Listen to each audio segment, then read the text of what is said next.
कि मेरा तो आज रात के 12 बजे के बाद मैं तो इस कंट्री में इलीगल हो जाऊंगा। 39,000 की फ्लाइट थी उस वक्त, क्योंकि उस वक्त रात के 9-10 बज रहे थे और 2 घंटों बाद डेट चेंज हो रही थी।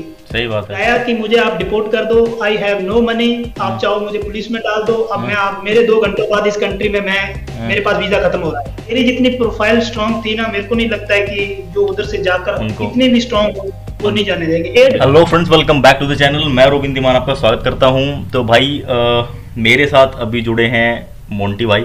मोंटी भाई का भी चैनल है यूट्यूब पे, बोर्न ऑन एयरपोर्ट। आप जाके भी देख सकते हो। फिलहाल इनकी रशिया की सीरीज चल रही है और फिलहाल मतलब इन्होंने रशिया ट्रैवल करा है पूरा। तो आप अगर आपको रशिया की कोई भी इन्फॉर्मेशन चाहिए तो भाई के चैनल पे जाके आप देख सकते हो, बोर्न ऑन एयरपोर्ट, और आप डिस्क्रिप्शन में भी आपको मिल जाएगा। तो फिलहाल भाई मैं बात करता हूँ। अभी मेरे पास बहुत सारे कमेंट्स आ रहे हैं सर्बिया के बारे में, और बहुत सारे लोग ये भी पूछ रहे हैं कि भाई सर्बिया जाना है हमें रशिया से। तो रिसेंटली भाई के साथ एक इंसिडेंट हुआ है, तो भाई आपको बताएंगे कि रशिया से अगर आप सर्बिया ट्रैवल करना चाहते हो तो वो बिल्कुल बंद है, स्पेशली इंडियंस के लिए। तो मोंटी भाई आप वहीं थे और रिसेंटली अभी इंडिया में आए हो, तो आप बताओ कि भाई अपने बहुत सारे अपने भाई जो जानना चाहते हैं कि क्या रशिया से ट्रैवल हो सकता है सर्बिया के लिए, तो पूरा बताओ भाई साहब, आपके साथ क्या हुआ, क्या इंसिडेंट था वो, क्या पूरी स्टोरी थी। देखो यार, सबसे पहले तो मैं जितने भी लोग देख रहे हैं तो भाई एक तो आपका थैंक यू करना चाहता हूं कि आपने मुझे अपने चैनल पर आने का मौका दिया। और चैनल देख लेना भाई, बोर्न ऑन एयरपोर्ट है, थोड़ा बहुत सपोर्ट भी कर देना। और बात करते हैं कि मैं रशिया, देखो यार रशिया में इतनी सारी कंट्री, उसकी पड़ोसी देश है, लेकिन मेरी किस्मत फूट गई थी कि मैंने सर्बिया को चुना। क्योंकि ये नहीं मोंटी भाई ऐसा है, मोंटी भाई ऐसा है, अभी बहुत सारे बंदे ना मतलब सोच रहे हैं कि यहाँ रशिया से हम ना ट्रैवल कर सकते हैं इजीली। मेरे पास कमेंट्स आते हैं काफ़ी सारे जो अपनी सर्बिया की वीडियोस हैं, तो उनको डाउट है कि हाँ अभी चल रहा है। बट आप बताओ कि अभी एक्चुअल सीन क्या है, क्योंकि आप रिसेंटली अभी आए हो इंडिया, तो आप बताओ कि क्या सीन है वहाँ पे। भाई मैं आपको बताऊं, सीधी सी जो गलती मैं नहीं चाहता कि जो मैंने की है वो कोई और करे। 16-17 कंट्री और लगती हैं, लेकिन मैं अब बात करता हूँ सर्बिया की ना। सर्बिया मैंने वीडियो देखे थे, एक लड़का है हमारे एरिया का ही, Praj travel with Praj. yes. तो वो लोग, लेकिन वो लोगों ने मेरे से गलती ये होगी, उन्होंने ट्रैवल किया था जून मंथ में, तो वो लोग इजीली निकल गए थे। हालांकि 1-2 घंटे की पूछताछ उनसे भी हुई थी। मेरी फ्लाइट थी 6 सितंबर की, ठीक है, इसी मंथ की। तो 6 सितंबर की मेरी फ्लाइट थी सर्बिया के लिए, ठीक है। तो हुआ क्या, जैसे मेरे को थोड़ा बहुत शक तो हो गया था कि ये पंगा होगा कोई ना कोई, लेकिन मुझे इतना भरोसा था कि मैं एक जेन्युइन ट्रैवलर हूं और मेरे पासपोर्ट पर 8 कंट्री की स्टैंप थी विद रशिया। मैं पहले भी बहुत सारा ट्रैवल कर चुका हूं, तो मेरे को कॉन्फिडेंस था कि यार मुझे जाने देंगे, क्योंकि मैं एक जेन्युइन ट्रैवलर हूं। और मेरी फ्लाइट थी टर्किश एयरलाइन, और इस्तांबुल में मेरा 2 घंटे का स्टे था। तो मैं पहुंचा वहां पर बोर्डिंग पास लेने, और मैं काफी टाइम पहले ही पहुंच गया था, 5 घंटे पहले। तो 3 घंटे पहले मैं पहुंच गया। तो सबसे आगे था मैं, जब बोर्डिंग पास शुरू हुआ तो पहला बंदा मैं था। मैं गया उनके काउंटर पर और मैंने अपने डॉक्यूमेंट दिए, और वो लड़की थी, रशियन लड़की थी, तो उसने पूछा कि वीजा कहाँ है। तो मैंने कहा कि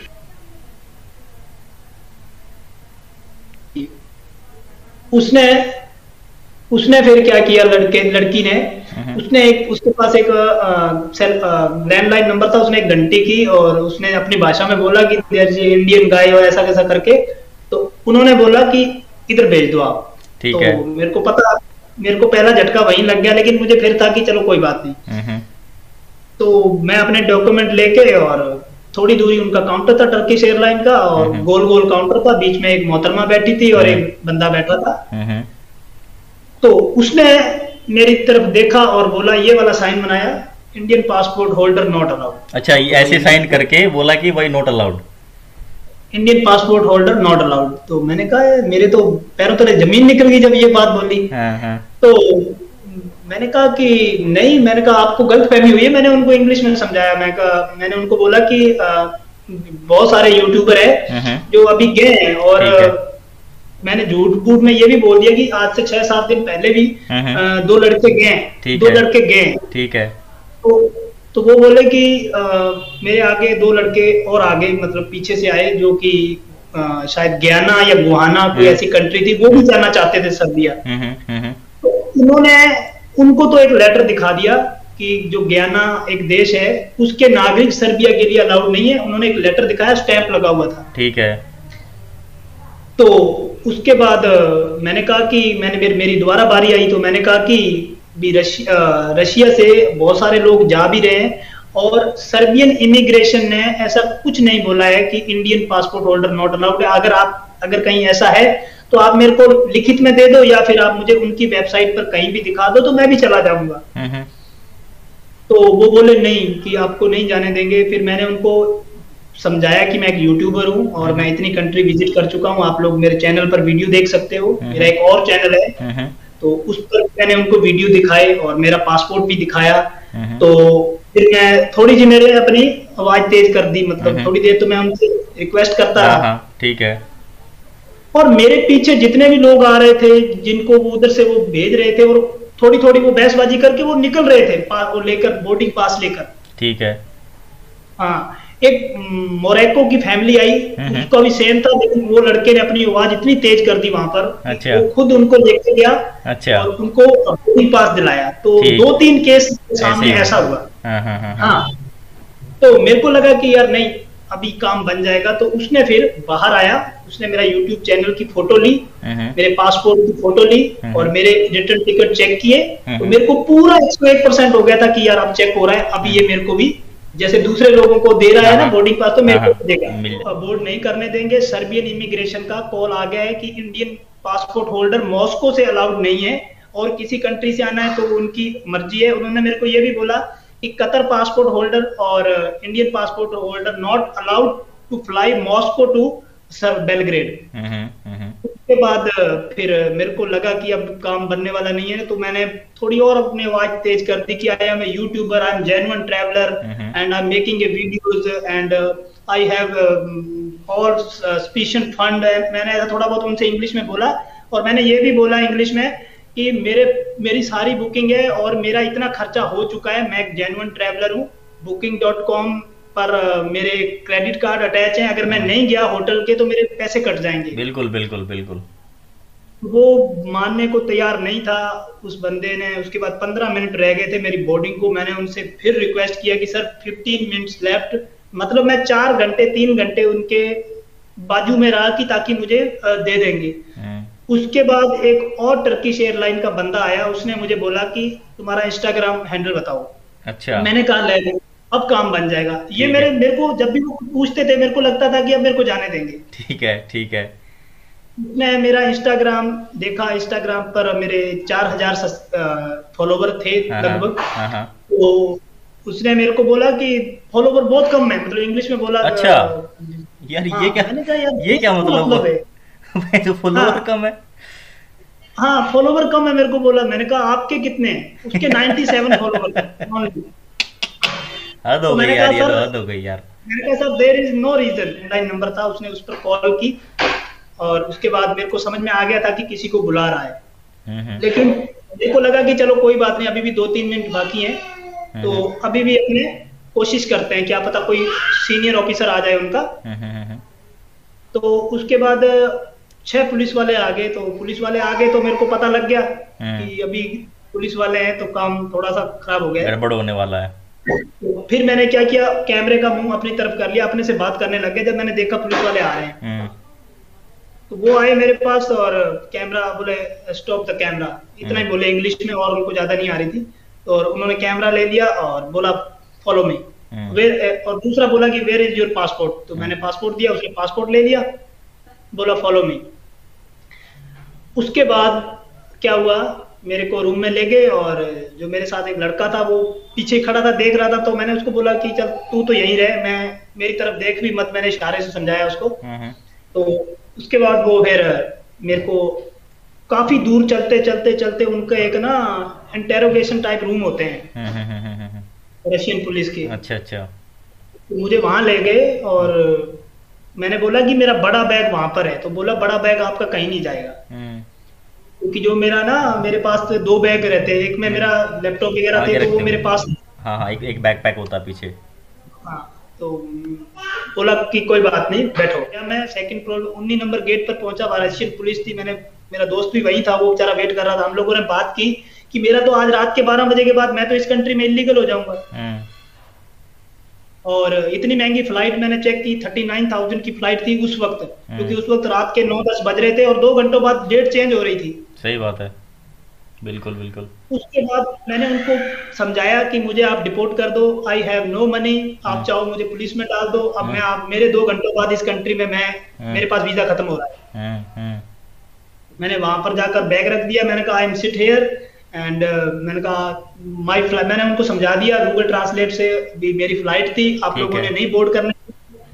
तो उसमें से एक लेडीज आई, उसको थोड़ी बहुत इंग्लिश आ रही थी, वो बोली कि come with me, I have some point of visa, मतलब उसने बताया कि अगर किसी साथ ऐसा हो जाता 10 दिन का अलग है, 15 दिन का वीजा, इमरजेंसी वीजा बेसिकली आपको दे दिया उन्होंने। हाँ, तो उन्होंने बोला कि सेम ऐसा वीजा होगा, आपके चिपका दिया जाएगा और स्टैंप लगा दी जाएगी कि जैसे आप आज ही एंटर हुए हो, और इतने दिन की वैलिडिटी है। तो उसने मुझे बताया कि जो 3 दिन की वैलिडिटी है वो है 1500 रूबल, जो 10 दिन की वैलिडिटी है उसकी कीमत है 10,000 रुपए। अच्छा। तो मैंने कहा कि आई हैव नो कैश, मैंने कहा क्या पता यहाँ से खुद की फ्लाइट से मुझे इंडिया भेज दे, मैं तो इस चक्कर में था।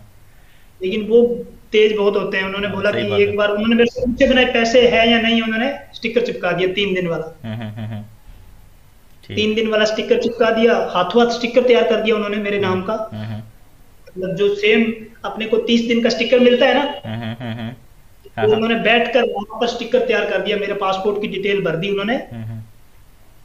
तो 3 दिन की स्टैंप लगा दी मेरे से पूछे बिना। मैंने कहा अभी आई हैव नो कैश, आप चेक कर लो मेरे पास। तो मैंने कहा मेरा पर्स मैंने चेक कराया, मेरे पर्स में उस वक्त 1 भी रुपया नहीं था। उसका रीजन यही था कि मेरे पास क्रेडिट कार्ड रहते हैं ऑलवेज, हमेशा ही, तो मैं कैश कैरी नहीं करता हूँ। ठीक है। मैं जिस दिन रशिया उतरा था उस दिन भी मेरे पास एक सिंगल रुपए भी नहीं था, मेरे पास फॉरेक्स कार्ड था। तो ये कुछ कहानी थी। उसके बाद फिर मैंने एटीएम से कैश विड्रॉल करके उनको 1500 रूबल दे दिया, और 3 दिन के बाद की जो फ्लाइट थी वो 16-17 हजार की थी। फिर मैंने बस उस फ्लाइट से मैं पाया दुबई होके घर आ गया, फिर वापस आ गए। इंडियन एम्बेसी को कॉल किया और वहां पर मेरे साथ रशिया में बात कर रही थी एक लड़की। ये बहुत चूतियापा था भाई, मुझे समझ में नहीं आया। मतलब यार हम इंडियन एम्बेसी को कॉल कर रहे हैं, तो इंडियन एम्बेसी में एक रशियन लड़की रिसेप्शन पे फोन उठाया, आई डोंट नो रिसेप्शन पे बैठता है जो भी होता है, लेकिन मुझे ये उम्मीद नहीं थी।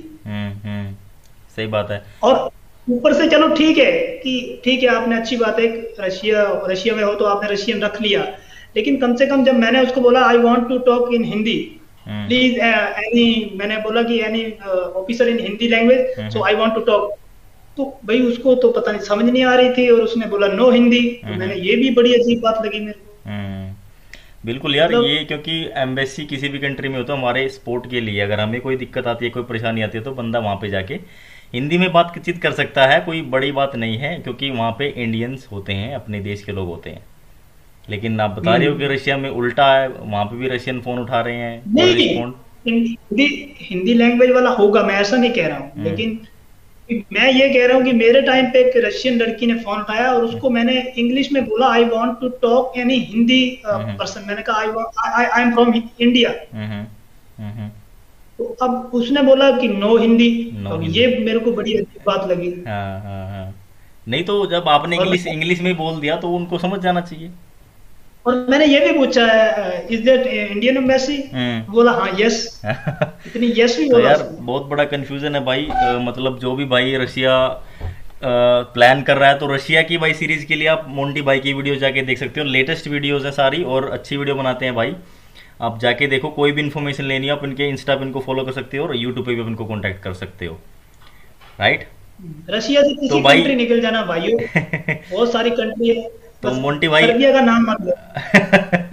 आप फाइनली क्या बोलना चाहोगे अब एंड में? तो इस चीज़ का ध्यान रखना आप भी, कि सोच रहे हो कि यार हाँ मेरा अगर रात को वीज़ा एक्सपायर होने वाला तो मैं एक दिन पहले या फिर कुछ घंटे पहले चलूँ, तो वो गलती आप भी मत करना बिल्कुल भी, राइट। तो ठीक है मोंटी भाई, आपने अपना एक्सपीरियंस शेयर करा, तो मैं जो भी भाई ये वीडियो देख रहा है उनसे रिक्वेस्ट करूँगा यार वीडियो को ज़्यादा से ज़्यादा शेयर करना और भाई के चैनल को भी आप सब्सक्राइब करो भाई, वहाँ पे आपको सोलो ट्रैवलर है और अच्छी वीडियो बनाते हैं। रशिया की कोई भी इन्फॉर्मेशन लेनी हो तो भाई को आप कॉन्टैक्ट कर सकते हो। डिस्क्रिप्शन में आपको सारी इन्फॉर्मेशन मिल जाएगी, इंस्टा भी और यूट्यूब का लिंक भी आपको मिल जाएगा।